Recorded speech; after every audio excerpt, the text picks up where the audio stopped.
కొన్నేళ్ళు కూడా తన జీవితంలో ఒక భక్తి చెంది ప్రారంభించాడు. నేను ప్రార్థన చేసే టైంలో ఈ తల ఇంటికి ఎంత అవుతున్నారో మా బంధువులు అంతమంది ఉన్నారు.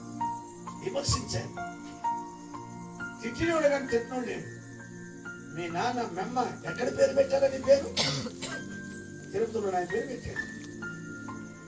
ఆ పేరు పెడితే గాడిది నమ్మినవా? ఇది రకాల తిట్లు, ఇది రకాల విమర్శలు.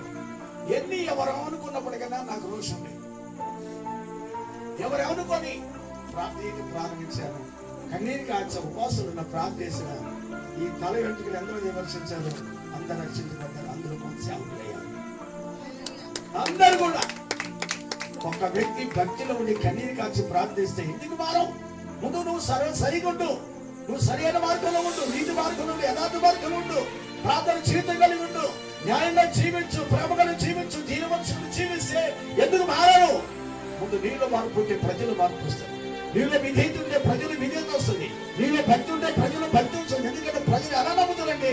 నిన్ను బట్టి, నీ నడువును బట్టి, నీ ఆలోచన బట్టి, నీ పద్ధతి బట్టి.